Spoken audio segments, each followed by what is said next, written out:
Hello बच्चों, चलिए प्रश्न को देखते हैं। ए एक तल में स्थित सभी रेखाओं का समुच्चय है। इसमें संबंध r बराबर L1 L2। L1 संबंधित है L2 L1 लंबवत है L2 पर द्वारा परिभाषित है। दिखाइए कि r सममित है परंतु न तो स्वतुल्य है और न ही संक्रामक है। तो हम यहाँ से बोल सकते हैं, सबसे पहले हमने मुख्य उदाहरणा लिखी। मुख्य उदाहरणा में हम बोल सकते हैं कि यहाँ से देखिए, यहाँ पे कोई भी हमारे पास में संबंध अगर स्वतुल्य है तो उसके लिए क्या होना चाहिए। देखिए, सबसे पहले आर परिभाषित है ए से ए में, ये हमने लेके चले हम। तो यहाँ से हमने बोला कि यदि हमारे पास कोई भी अवयव, देखिए कोई भी अवयव हमारे पास में ए से हम कोई भी अवयव ले रहे हैं, यानी कि सभी ए संबंधित है ए के लिए सबसे पहली बात क्या होनी चाहिए, ए कॉमा ए संबंधित होना चाहिए आर में। यह हमारे पास होना चाहिए। दूसरी शर्त है हमारे पास सममित की। तो सममित के अनुसार हम क्या बोल सकते हैं, यदि ए कॉमा बी जो है वह संबंधित है ए आर में, यानी कि संबंध में है, तो यहाँ से हम बोल सकते हैं बी कॉमा ए भी क्या होना चाहिए, आर से संबंधित होना चाहिए, आर में होना चाहिए। और यहाँ से इसी प्रकार से हम क्या कर लेते हैं, संक्रामक की बात कर लेते हैं। देखिए संक्रामक, तो इसकी बात कर लेते हैं।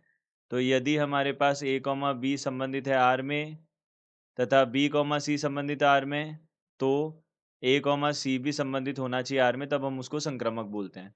तो आगे देखते हैं, देखिए प्रश्न को देख लेते हैं अब। तो देखिए यहाँ पे संबंध हमारे पास है आर परिभाषित है ए से ए में, जहाँ ए जो है वह तल में स्थित सभी रेखाओं का समुच्चय है। और आर बराबर है हमारे पास L1 L2, इस प्रकार से कि L1 L2 पे लंबवत है, यह हमने लिया। तो सबसे पहले स्वतुल्यता की बात करते हैं। तो स्वतुल्यता में यदि हम कोई भी रेखा की बात करें तो वह खुद के लंबवत तो नहीं हो सकती, वो खुद के समांतर बोल सकते हैं लेकिन खुद के लंबवत नहीं बोल सकते। तो हम यहाँ से बोल सकते हैं सभी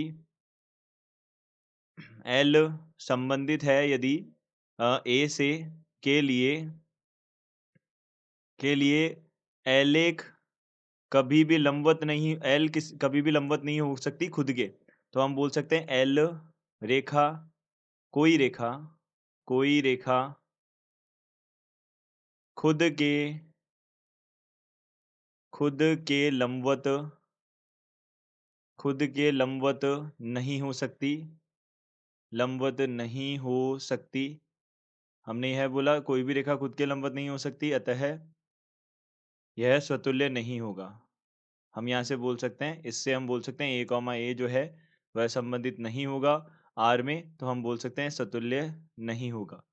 तो संबंध स्वतुल्य नहीं होगा हमने बोल दिया।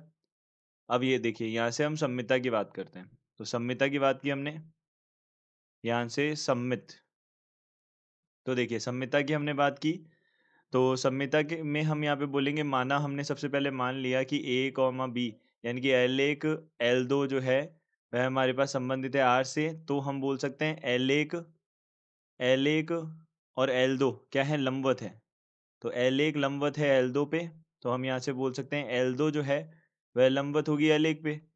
दोनों हमारे पास एक दूसरे पे लंबवत होगी, हम बोल सकते हैं। तो यहाँ से हमने बोला L2 L1 जो है वह क्या होगा, संबंधित होगा आर में। तो यहाँ से हम बोल सकते हैं संबंध सम्मित होगा, संबंध सम्मित होगा। यहाँ से हम बोल सकते हैं संबंध सम्मित होगा, यह हमने बोल दिया। देखिए सम्मित हो गया, अब हमको क्या देखना है, सम्मित के बाद आते हैं हम संक्रामक पे। तो संक्रामक होगा कि नहीं होगा यह हम देख सकते हैं। तो हमने सबसे पहले संक्रामक में क्या देखा, देखिए संक्रामक हमको यह सिद्ध करना है कि संक्रामक नहीं है।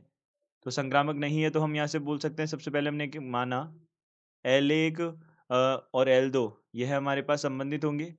इसी प्रकार से L2 और L3 हमने मान लिया कि ये संबंधित होंगे। तो हम यहाँ से बोल सकते हैं L1 L2 पर लंबवत है, तथा इसी के साथ हम बोल सकते हैं L2 जो है वह लंबवत है L3 पे। तो यहाँ से हम बोल सकते हैं L1 जो है वह समांतर होगा L3 के।